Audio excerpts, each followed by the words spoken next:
Recipe দেখাবো। বোয়ালটাকে চলুন মাটির হাঁড়িতে বানাবো বোয়ালটা। আর বোয়ালের রেসিপি অনেকগুলো আছে আমার রান্নাঘরে, এটাও একটা নতুন ধরনের রেসিপি দেখাবো। খুব তাড়াতাড়ি, খুব কম মশলা লাগে আর খুব সহজেই হয়ে যায়। গেস্টরা আপনার বাড়িতে এলে খুব সহজেই বানিয়ে নিতে পারবেন। তাহলে চলুন দেখে নিই বোয়ালের রেসিপিটা। আজকে দেখুন বন্ধুরা, বাজার থেকে দেখুন বোয়াল মাছ। বোয়াল মাছটার সাইজটা শুধু দেখুন, কেটে এরকম হয়েছে, মানে এই এক বিগত করে। এখানে দেখুন আমি একটা পেঁয়াজ দিচ্ছি, মাঝারি সাইজের একটা পেঁয়াজ,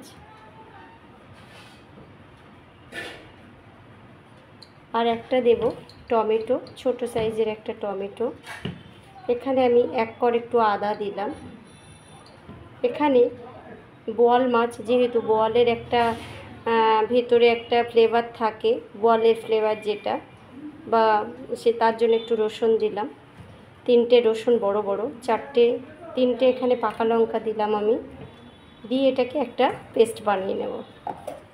এখানে আমি 4 পিস নিয়ে নিলাম, আমার প্রয়োজন মতো, আপনাদের সদস্য হিসেবে আপনারা নেবেন। এখানে কাশ্মীরি লঙ্কার গুঁড়ো, ধনিয়া, জিরে আর গোলমরিচ একসাথে মিক্সড 1 চামচ, আর লবণ, হলুদ স্বাদ মতো। এগুলো দিয়ে আমি মাছটা মেখে নেব ভালো করে। এটা কিন্তু ঝাল লঙ্কার গুঁড়ো নয়। এর মধ্যে দিয়ে দেব আমি যে পেস্টটা আপনাদের আগে দেখিয়েছি, সেই পেস্টটা সবের মধ্যে দিয়ে দেব। এর মধ্যে আমার পাকা লঙ্কা 3টে বাটা আছে।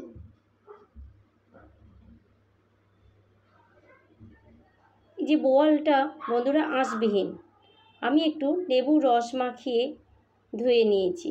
এখানে একটু সর্ষের তেল দিলাম 1 চামচ। আঁশবিহীন বোয়াল মাছ। আর এইভাবে বানালে আপনি আমি দেখিয়ে দেব আপনাদের, বুঝতেই পারবেন না যে রান্নার পরে মাছটা কাঁচা না ভাজা। দিয়ে আমি ভালো করে মশলার সাথে মাখিয়ে আমি বেশ কিছুক্ষণ রেখে দেব, কারণ এখন আমি রান্না করছি না, আমার তো এটা মাখা থাকবে প্রায় আধা ঘন্টা 45 মিনিট মতো থাকবে। তারপরে আমি রান্না করতে যাব। এখানে দেখুন একটা নতুন হাঁড়ি নিয়ে চলে এসেছি আমি। আমার অনেকগুলোই হাঁড়ি আছে, কড়াইও আছে, আপনারা দেখেছেন। এখানে আমি এই চামচটা 2 চামচ তেল দিলাম, দিয়ে সমস্ত হাঁড়িতে দেখুন আমি সর্ষের তেলটা মাখিয়ে গ্যাসটা বসিয়ে কমিয়ে দেব। দিয়ে এবার এইভাবে হাত দিয়ে হাঁড়িটাকে সরিয়ে নিতে হবে বন্ধুরা।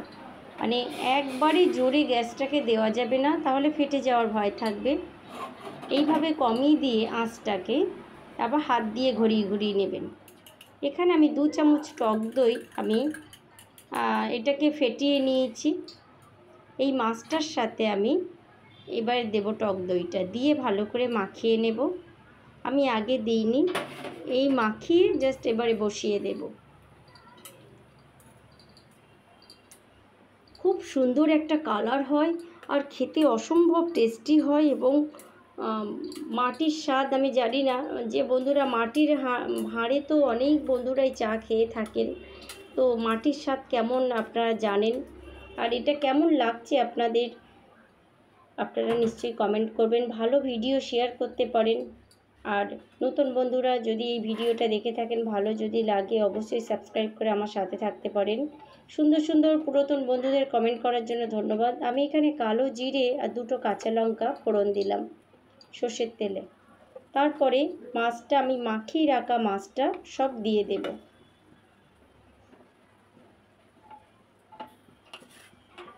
বেশি সময় লাগে না বন্ধুরা, মাটির হাঁড়িতে বেশি সময় লাগে না, খুব তাড়াতাড়ি হয়ে যায়। আমার এখানে ডগি আছে, জানেন আপনারা, লাইভে আসছি আমি এখন, সব বন্ধু কম বেশি বন্ধুরা জানেন যে ডগিটা মাঝে মাঝে ডাকছে। এখানে আমি 1 কাপ যে মশলাটা মাখিয়েছিলাম, যে জায়গাটায় 1 কাপ জল দিয়েছি, আর এখানে একটু ধনিয়া পাতা দিয়ে ঢাকা দেব আমি মাত্র 10 মিনিট।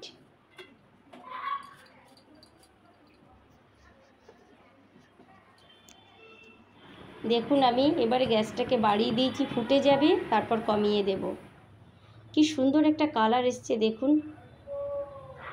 আমি দেখানোর জন্য একটু খুললাম এবং 10 মিনিট 10 মিনিট পরে আমি নামিয়েছি। তারপর 10 মিনিট আরও স্ট্যান্ডিং টাইম দিয়েছি। দেখুন একদম বসে গেছে আর কি সুন্দর হয়েছে দেখুন। আপনাদের কেমন লাগে, ভালো লাগলে অবশ্যই জানাবেন। আমার এই মাটির হাঁড়িতে বোয়াল ভাপা, কাঁচা বোয়াল ভাপা যদি আপনাদের ভালো লাগে তাহলে অবশ্যই আমাকে লাইক কমেন্ট করে জানাবেন। আর নতুন পুরাতন সব বন্ধুদের জানাই আমার রান্নাঘরে স্বাগত। সবাই ভালো থাকবেন, দেখা হবে পরের ভিডিওতে। আজকের মতো এখানে শেষ করছি। কেমন হয়েছে দেখুন, আমি নামিয়ে দেখাচ্ছি। মাছগুলো এত সেদ্ধ হয়ে গেছে যে আর দেখে মনে হচ্ছে না দেখুন যে এটা আমি ভাজিনি।